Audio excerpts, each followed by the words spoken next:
Hi, this is Guy Harris. Welcome to Talk Like a Leader. This week's episode is titled Vulnerability Makes Connections. Now, the background for this episode really comes from an experience I had just about a week ago. There's an organization in Indiana that I volunteer with. It's a youth leadership organization. It's HOBY. It's an international organization founded in the late 1950s by the actor Hugh O'Brian. And HOBY stands for Hugh O'Brian Youth. So it's a leadership seminar. We host it once a year. I started with the Indiana organization 13 years ago. And even though I live in South Carolina, because of the relationships and connections there, I continue to travel back to Indiana every summer to do this work. It's a 4-day seminar, starts Thursday morning and goes through midday Sunday. We arrive on Wednesday afternoon to start the final preparations so we can greet the 15 and 16-year-olds who will be the participants in the seminar. This year was about 105, and historically, when we were in person, we took 2 years off because of COVID, Zoom meetings rather than live meetings for 2 years. But historically, we would run around 150, 160 ambassadors, 15, 16-year-olds. This year was a bit over 100. So it's a pretty good-sized group that I'm working with. I'm there as the seminar MC.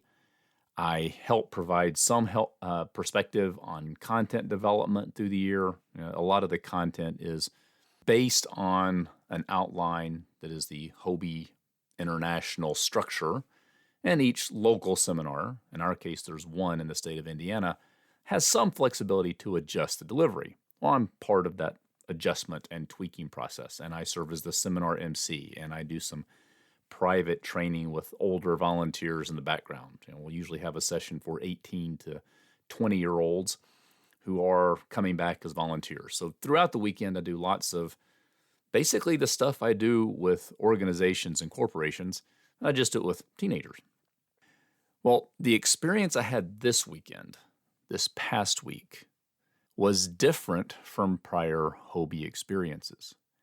And I don't know that I can prove this. I don't have a validated double-blind study to verify my observation.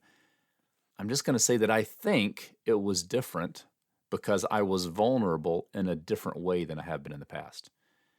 Now, what happened this past weekend is that I basically played the part of the old guy who doesn't understand social media and the socially awkward engineer as I was working with people aged 15 or 16 on the low end up to around 20 years old on the older end. So the ambassadors, actual participants in the workshop who saw me speak from stage, are on the 15, 16-year-old range. And the volunteers I'm working with behind the scenes are, for the most part, in the 18 to 20-year-old range, at least the ones I was mostly directly connected with. And the bit of being the old guy who doesn't understand social media and the socially awkward engineer became, in some ways, kind of a joke that allowed them to laugh at me. So it's a joke on me that I'm in on, and I'm actually participating in willingly and revealing some vulnerability. I'm acting in a way where I'm kind of comfortable with them sort of subtly making fun of me. And they're not making fun in a mean-spirited sort of way. It's a joking sort of way, and I was okay with it. Well, I played into that bit more strongly than I ever have at any of the prior 12 years. So I've now volunteered with the organization for 13 years. I played into it, pushed into it really harder than ever before. There was a situation where one of the ambassadors invited me on stage to, quote, teach me how to do a selfie. It was funny. Not, do I know how to do a selfie? Of course I do. Have I taken selfies before? Of course. Do I have an Instagram account? I do. Do I have a Facebook account? Yeah. Of course, actually, it makes me old by comparison because most of them are on TikTok and maybe some other media that I don't know about. But the whole idea is this: I was playing along with and into this sort of funny vision of me, not taking myself too seriously. And this wasn't something I planned. It just sort of happened and felt natural at the time. It's only after the fact that I can sit back and reflect and say, what happened? There was an observation I made, a thing that struck me during the weekend that is different this year from prior years. I've always had good conversations with the teenagers. I think I've always had at least one or two people want to talk with me or take a picture with me or something like that. And this year was different. There were lots of people cheering to have me come on stage, chanting my name to have me come on stage to do different funny things. They were lining up, basically, to take pictures with me. It's an experience I've never had before. Significantly more people in the 15, 16-year-old range initiating conversation with me, asking me questions, sharing their experience with me. Like I said, it has always happened to some level in the past. It was just different this year.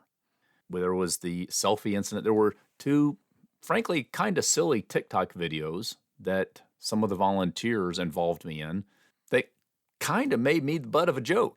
And I was okay with it because it was funny. When I look at it, I think it's funny. And this plays into this idea of vulnerability. I'm not the expert here. Brené Brown really is the person you want to learn about vulnerability from. She's written a number of books. One is titled Dare to Lead. The other is Daring Greatly. She has a great TED Talk. She has a fantastic podcast. She's the researcher and expert on vulnerability.